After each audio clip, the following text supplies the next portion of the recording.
What's going on, y'all? It's Foos here, and today we are going to talk about Insidious Out of the Further. This is Blumhouse's latest offering and the sixth installment in the Insidious franchise. Directed by Jacob Chase, this movie stars Amelia Eve, Maisie Richardson Sellers, and Lynn Shay. And I'll be honest with y'all, I was lukewarm on this movie at best going into it. And not that I hate this franchise or anything like that. I mean, I was a huge fan of the first two movies. The third one I grew to like over time. Wasn't super fond on it at first, but it definitely grew on me. But I gotta be honest, the fourth and the fifth movie fell extremely flat for me. And so that led my anticipation in this one to, as I said, being lukewarm at best. But this movie follows the character of Gemma, who experiences a very traumatic, childhood, loses her mother, and spends basically her adult life trying everything she can to create some normal life for herself and her daughter. And we learn that Gemma is not only a traveler who is able to go into the further, but she is also able to take things with her and bring things back from the further.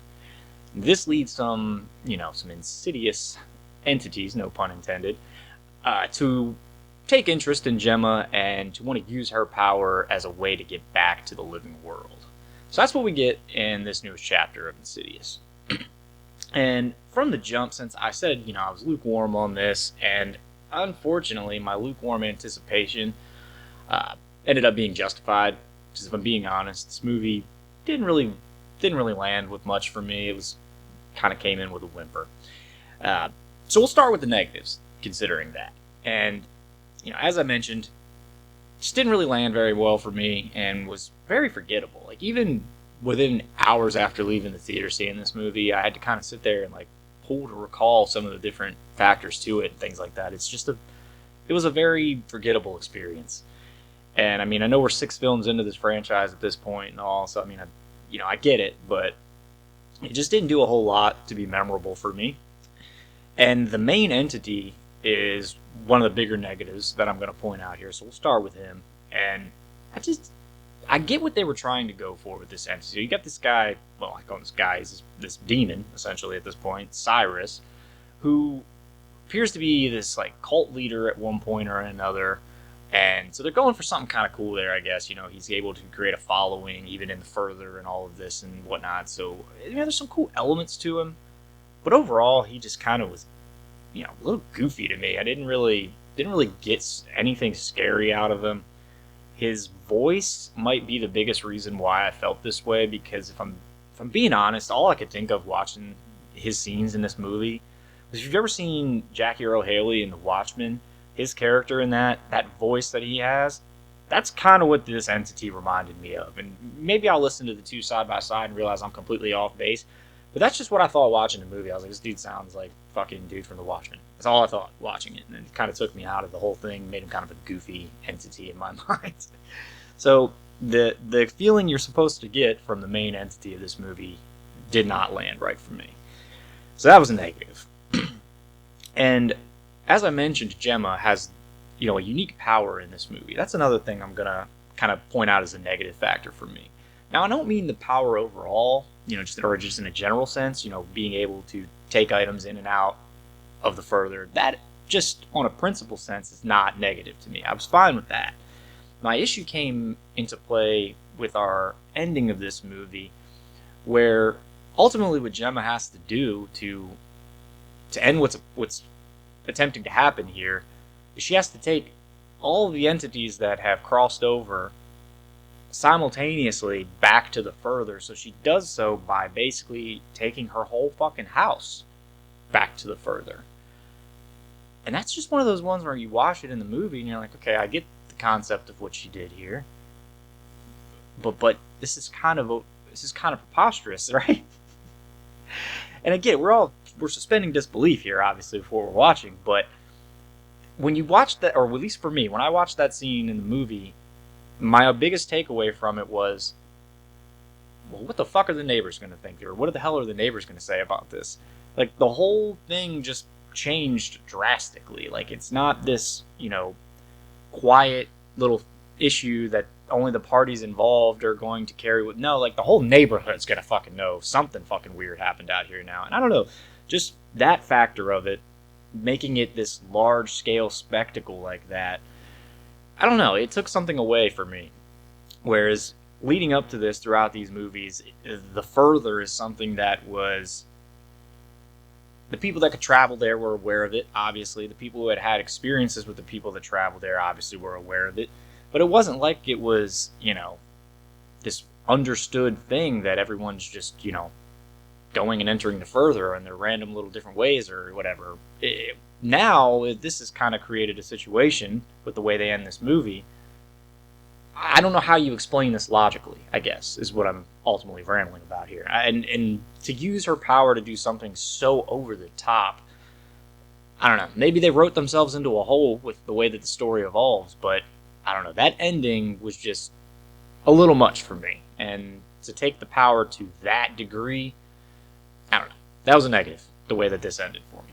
But another thing that's a negative about this movie is what I'm going to say is the bait and switch tactic that this franchise employs when it comes to this fucking lipstick-faced demon or this red-faced demon, whatever the fuck you want to call him. I feel like we've been waiting for a movie in this franchise that's supposed to give some deep story on this entity, and we've gotten snippets of him here and there, obviously throughout a few of the movies. And this movie here, when it was marketed, I mean, for fuck's sake, I don't know about everybody's specific theater, but I know Regal Theaters has their little popcorn bucket for this movie, and it's the red-faced demon as the popcorn bucket. It's a pretty big marketing ploy in this film. So we're thinking maybe this is going to be one where you finally get something on this, and still waiting. We're still going to be waiting, because this movie, as I mentioned, he's marketed at least far enough to being on the damn popcorn bucket for this movie, but you see this entity for all of maybe 5 seconds in this movie. You see his arm shoot out and grab somebody by the leg when there's a whole bunch of chaos going on in the house.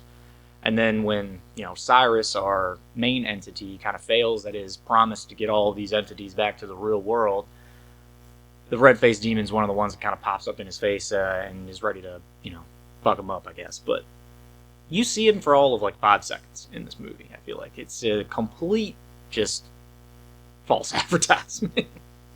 I don't know. Maybe that's just me personally as a fan of this franchise. Like I said, I liked the first movie a lot.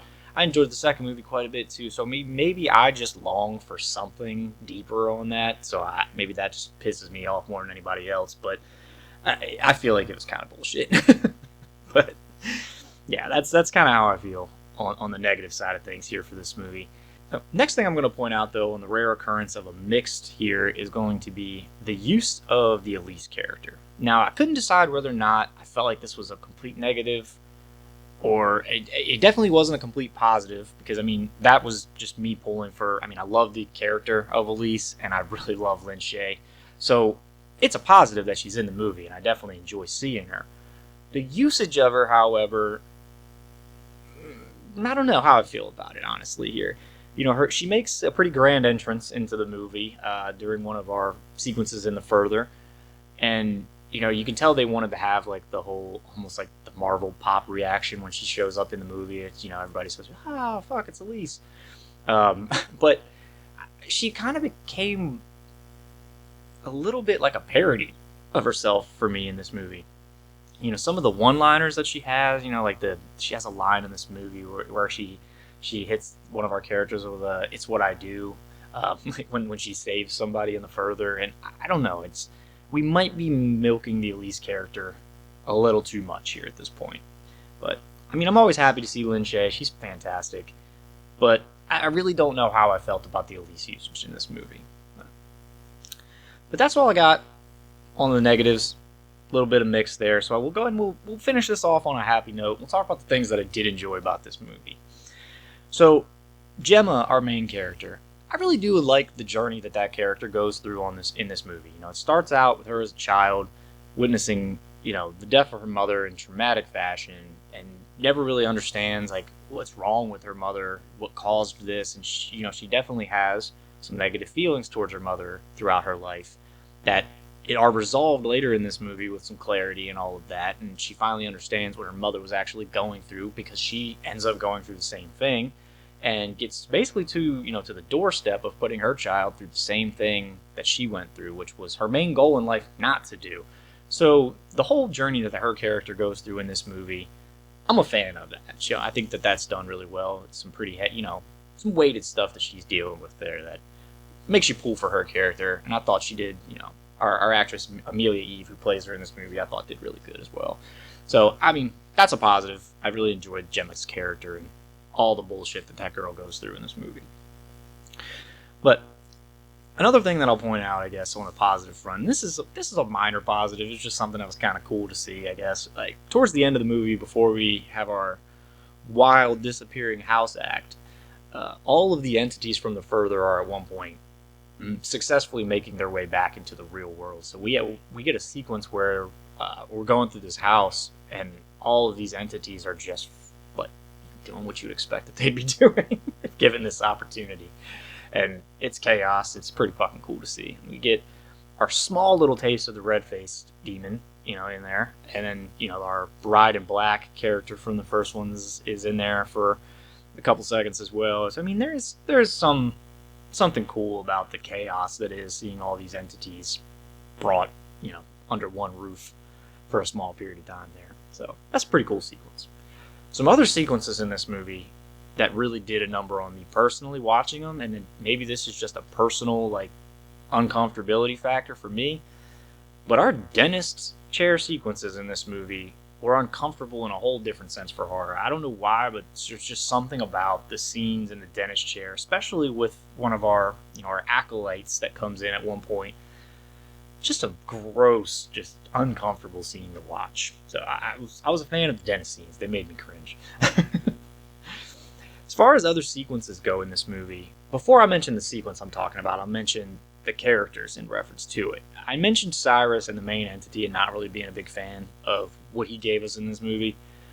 That being said, as I mentioned, he's a cult leader type of guy, and he's able to influence others in the further, and he ends up recruiting these acolytes, as they call them in the movie, which are these three elderly characters, and they're creepy as fuck. We see them numerous times throughout the movie, just walking around the neighborhood, and they're really, really odd. They put off a strange vibe. At one point, they're smiling at Gemma's daughter, and it's just real creepy. The creepy smile gimmick in horror is definitely starting to get its usage, I'll say. But I mean, these characters definitely were unnerving, and they give us one of not even one of, it's the best sequence in this movie, but it's one of the better sequences in the franchise. It is a great scene that we get. Gemma's character falls asleep and ends up getting lured into this pillow fort in her house that goes backrooms mode or some shit. It starts expanding. She can't find her way out of it, obviously. If you're claustrophobic at all, I don't recommend watching this scene whatsoever. But obviously, as she gets herself lost in here and she's trying to find her way out, our acolyte characters start making, their presence known, at first from a distance, and then all of a sudden not so distant.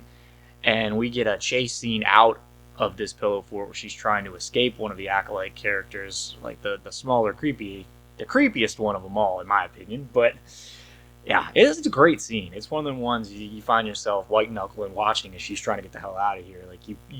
You invest yourself into this one, I'll say, and it's a great sequence. By far the highlight of the movie, and makes the movie worth seeing, honestly, probably for nothing other than just those acolyte characters in that sequence right there.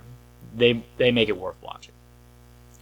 But overall, as I mentioned, it's not one that really landed great for me, in an overall sense. It's not offensive, nothing bad here about it that you're going to go man, this movie fucking sucks. But it just, I don't know, maybe it just felt like a sixth installment in a franchise, and maybe that's just par for the course. But those are pretty much my thoughts about it. One final thing I will mention here, just kind of in a funny sense. I mentioned the three acolyte characters and the small, creepier lady one. I don't know what it was about this woman watching this movie. I could not help but think of the creepy Robert Blake character from Lost Highway, if you've ever seen that movie. Not saying they look identical, but there was just something about the features of this little creepy acolyte that made me think of that creepy-ass Robert Blake character. But that's it. That's all I got on this one. And Insidious Out of the Further. I'll say if you are a big fan of this franchise, by all means, check this movie out. You'll probably have a great time with it. If you're more like me and you find this franchise to be some good, some bad, hit or miss, this might be one that might be better for you to wait till it comes out on streaming, but I still advise you to check it out when it does. This is one of those movies I could see people loving still. It just, I don't know, fell a little flatter for me. But those are my thoughts on it. As always, if you've stuck around for this long, go ahead and hit that subscribe button for me. Check out some of the other videos on the channel, and we'll see you on the next one.